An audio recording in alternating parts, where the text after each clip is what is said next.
Partie 4. Le problème de la miniature et du titre. On n'en parle pas assez et c'est sans doute la compétence la plus importante sur YouTube. La miniature et le titre ensemble sont la vitrine de votre vidéo. Ce sont les seuls éléments entre votre contenu et un clic. Et vous pouvez avoir la meilleure vidéo jamais réalisée, si la miniature et le titre ne donnent pas envie de cliquer, personne ne le saura. Voici le cadre. Les miniatures reposent sur 3 principes. Premièrement, le contraste. Votre miniature doit être visible à la taille d'un timbre sur un écran de téléphone. Contraste élevé entre le sujet et l'arrière-plan. Texte lisible si vous en utilisez. Deuxièmement, l'émotion. Les miniatures les plus tiquées montrent un visage avec une expression émotionnelle claire. Surprise, excitation, confusion, inquiétude. L'émotion est un raccourci que le cerveau utilise pour décider si quelque chose mérite de l'attention. Troisièmement, l'écart de curiosité. La miniature doit soulever une question que le spectateur veut immédiatement voir résolue. Ne donnez pas la réponse, soulevez la question. Pour les titres, 2 structures dominent. La première est le cadre problème-solution. Pourquoi votre chaîne YouTube ne grandit pas et comment y remédier aujourd'hui? La deuxième est le cadre numérique.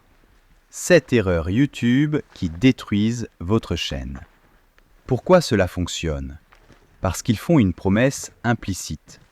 Le spectateur sait exactement ce qu'il va obtenir et pense que la vidéo lui apportera quelque chose d'utile. Une dernière chose sur les titres. Gardez-les sous 60 caractères si possible. YouTube tronque les titres trop longs et vous voulez que la promesse principale soit visible sans cliquer. Partie 5. La rétention, la métrique qui détermine votre croissance. Voici la vérité sur l'algorithme YouTube que la plupart des gens comprennent mal. L'algorithme ne récompense pas les vues. Il récompense le temps de visionnage. Plus précisément, il récompense la rétention d'audience, le pourcentage de votre vidéo que le spectateur moyen regarde avant de partir. Pourquoi? Parce que YouTube gagne de l'argent grâce à la publicité. Et la publicité nécessite de l'attention. Et l'attention nécessite que les gens restent sur la plateforme. Si votre vidéo retient les gens, YouTube la pousse. Si les gens cliquent et partent après 20 secondes, YouTube la relègue. Une chaîne avec 1000 abonnés et 65% de rétention moyenne dépassera une chaîne avec 10 000 abonnés et 25% de rétention, à chaque fois. La vraie question est donc, comment retenir les spectateurs? La réponse repose sur 3 techniques. La première est la boucle ouverte. À tout moment, le cerveau du spectateur se demande « Est-ce que ça mène encore à quelque chose d'intéressant ?» La boucle ouverte est une promesse faite au début et non encore résolue qui maintient l'attention. Je vous montrerai l'erreur exacte à la fin de cette partie. Il y a un twist dans cette histoire que je vais vous révéler dans un instant. Les boucles ouvertes créent de l'élan. La deuxième est l'interruption de schéma. L'attention humaine se réinitialise toutes les 90 à 120 secondes. Si rien ne change, angle, musique, rythme, visuel, le cerveau décroche. Les interruptions de schéma sont des ruptures volontaires. Un plan b-roll, un changement d'énergie musicale, un visuel soudain, un moment d'humour. Ces micro-variations maintiennent l'attention. La troisième est la densité de valeur. Chaque phrase doit justifier sa présence. Si une partie peut être supprimée sans perte, supprimez-la. Les spectateurs ne partent pas parce qu'une vidéo est trop courte. Ils partent parce qu'elle devient lente. Partie 6. Publication, Analyse C et le long terme. Parlons de la partie que personne ne veut entendre, le délai. La plupart des chaînes qui réussissent ont été construites sur 12 à 24 mois avant de voir une vraie traction. Ce n'est pas du pessimisme, c'est un recalibrage. Le problème, c'est que la plupart des créateurs se comparent à une version finale. Ils voient MrBeast aujourd'hui, pas MrBeast à sa 30e vidéo avec 800 abonnés après 2 ans. Voici le vrai modèle de croissance. Pendant les 3 premiers mois, la seule métrique qui compte est le volume et la régularité. Publiez, apprenez, publiez encore. Ne consultez pas les statistiques de manière obsessionnelle. Vos vidéos du 3e mois seront bien meilleures que celles du premier, mais seulement si vous avez publié celles du premier. Du 4e au 9e mois, commencez à observer une métrique, le taux de clic. Si votre taux de clic est inférieur à 4%, votre packaging doit être amélioré.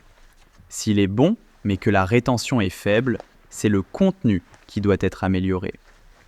À partir du 9e mois, vous avez assez de données pour être stratégique. Vous verrez des patterns. Certains sujets performent mieux, certains formats retiennent mieux. Doublez ce qui fonctionne, supprimez ce qui ne fonctionne pas. Et voici le principe le plus important sur le long terme. N'abandonnez pas avant que l'effet cumulé ne commence.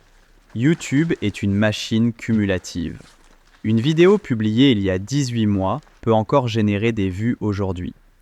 Votre 50e vidéo bénéficie de tout ce que vos 49 premières vous ont appris et de l'audience qu'elles ont construite. La croissance n'est pas linéaire. Elle devient exponentielle à la fin.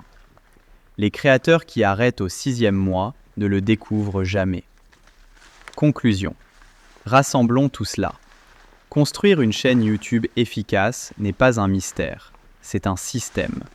Cela commence par une clarté stratégique, un concept de chaîne précis, avec une niche définie, qui indique clairement à l'algorithme qui vous servez. Cela continue avec une stratégie de contenu intentionnel. Un mélange de contenu de recherche et de découverte, validé avant le tournage, structuré efficacement. Cela exige la maîtrise du packaging, des miniatures et des titres qui génèrent le clic avant même que quelqu'un ne regarde.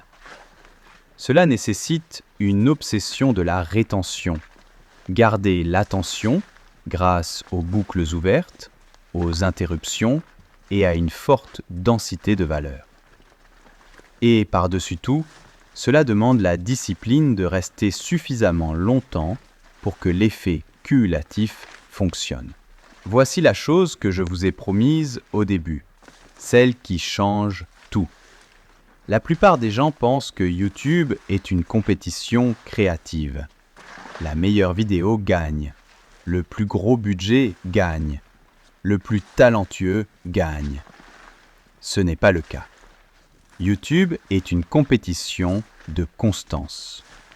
Le créateur qui publie la 100e vidéo bat presque toujours celui qui en a publié 30 parfaites et s'est épuisé.